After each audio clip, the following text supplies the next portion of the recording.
udah niat ngonten ya udah ngonten aja, nggak usah mikirin tayangan sedikit, pengikut nggak bertambah. Yang penting fokus aja konsisten, fokus perbaiki konten supaya menarik dan bisa FYP. Jadi nggak usah pusing kalau tayanganmu tuh masih stuck di situ aja. Karena kalau kamu terlalu mikirin tayangan, yang ada semangatmu tuh bisa hilang dan justru malah bikin akunmu nggak berkembang. Jadi yuk lebih semangat ngontennya.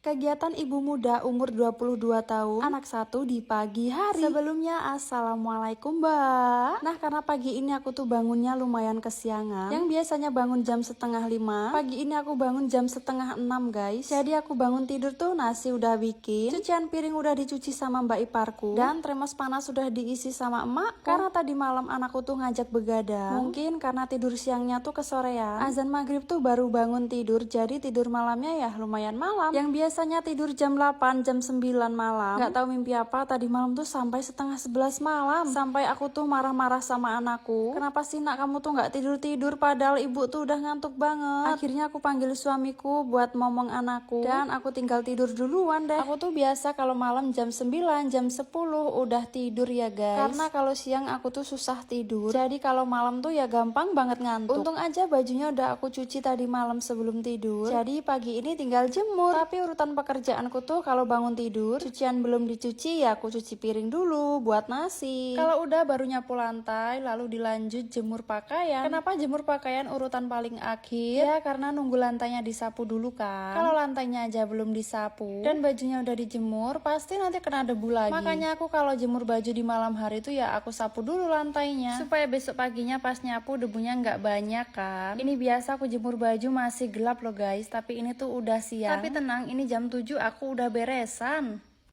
Begini nih kalau udah hilang penyakit malasnya, maunya apa-apa dikerjain. Tapi kalau rasa malas melanda, jangan dibilang deh baju numpuk pun aku biarin. Sebelumnya assalamualaikum mbak, yuk temenin aku nyapu halaman, yaitu di basecamp aku biasanya. Dilanjut dengan beresin kamar, karena aku beresin kamarnya tuh nunggu suami sama anakku bangun. Nggak tahu tadi malam tuh mimpi apa, padahal tadi aku udah bangun pagi, ngerjain pekerjaan rumah, bikin makanan, tapi energi tuh masih semangat terus, dan mood pun juga lagi bagus. Mungkin karena istirahatku cukup ya guys. Jujur aku tuh tipikal orang yang susah tidur siang, tapi udah ada 3 harian ini aku tuh pules banget tidur siangnya, bahkan sampai bisa mimpi-mimpi. Jadi rasanya tuh seneng banget. Tapi walaupun aku tuh susah tidur siang, kalau anakku tidur aku juga ikut rebahan, entah itu edit video atau sekedar scroll me time. Yang penting badan tuh udah digeletakin aja, walaupun kalau kelamaan bisa pusing di kepala karena mata dipejemin tuh nggak bisa tidur. Rasanya pengen banget tidur pules kayak pak suami, sampai susah dibangunin. Kalau dipikir aku tuh ya nggak mikir apa-apa,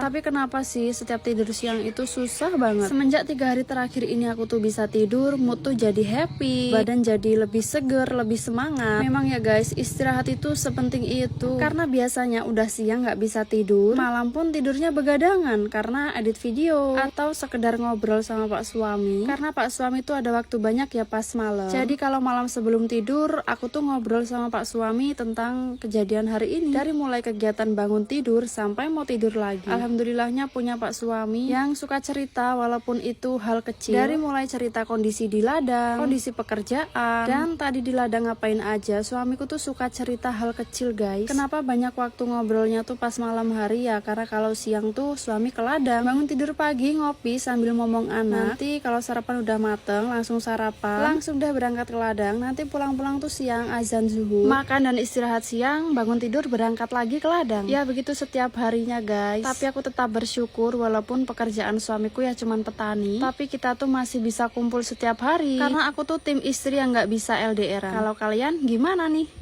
Jika kamu ingin jadi konten kreator, kamu juga harus siap sama satu hal ini. Karena di sosial media itu bukan cuma pujian yang kita terima ya guys. Kadang ada juga komentar yang pedas bahkan sampai ngejatuhin kita. Sebelumnya assalamualaikum mbak, yuk temenin aku ganti spray. Jujur ya guys, aku tuh ganti spray bisa dibilang 1 minggu sekali. Karena dari dulu aku tuh nggak bisa tidur kalau kasurnya itu kotor. Apalagi semenjak punya anak bayi kan. Jadi kalau spraynya udah kerasa gatel, nggak nyaman, langsung aku ganti. Walaupun sebenarnya ganti spray di di kasurku ini berat banget karena ukuran busanya lumayan besar, yaitu 2 kali 2 meter, dan untuk tingginya tuh sekitar 40 atau 50 cm, aku lupa. Emang sengaja pesen busa yang lebar dan juga tinggi supaya nggak perlu pakai dipan, tapi tidurnya tuh udah nyaman. Oke, lanjut ke pembahasan awal video. Kalau kamu mau jadi konten kreator, kamu harus siap sama satu hal, yaitu komentar positif dan juga komentar negatif. Kadang banyak yang support kita, banyak juga yang puji kita, tapi pasti juga ada komentar negatif yang kadang ngehina kita atau ngejatuhin kita. Kadang sempat berpikir dan kepancing perasaan, tapi lama-lama aku sadar ya guys, kalau kita terus fokus sama komentar negatif, kita tuh malah lupa sama orang yang diam-diam ngedukung kita. Tapi sekarang aku tetap milih lanjut bikin konten ya guys, bukan buat menyenangkan orang, tapi buat terus berkembang dan berbagi hal baik. Sekarang aku mau tanya sama kalian, kalau menurut kalian dapat komentar negatif di sosial media tuh lebih baik diabaikan atau dibalas? Tulis di kolom komentar ya guys. Tapi aku sadar kok guys, kalau kita udah terjun ke dunia perkontenan, kita juga harus siap sama komenan positif, juga harus siap sama komenan negatif, karena nggak ada hidup yang berjalan dengan mulus. Semua pasti ada cobaan, ada rintangan, dan juga ujian. Anak sekolah aja kalau mau naik kelas harus lewatin ujian dulu. Jadi kita kalau mau sukses, kita juga harus siap dengan 3 hal itu, yaitu rintangan, ujian, dan juga cobaan. Tapi komenan negatif juga bikin aku makin semangat kok guys, karena dengan komenan mereka justru aku makin semangat buat ngebuktiin kalau aku bisa sukses. Amin.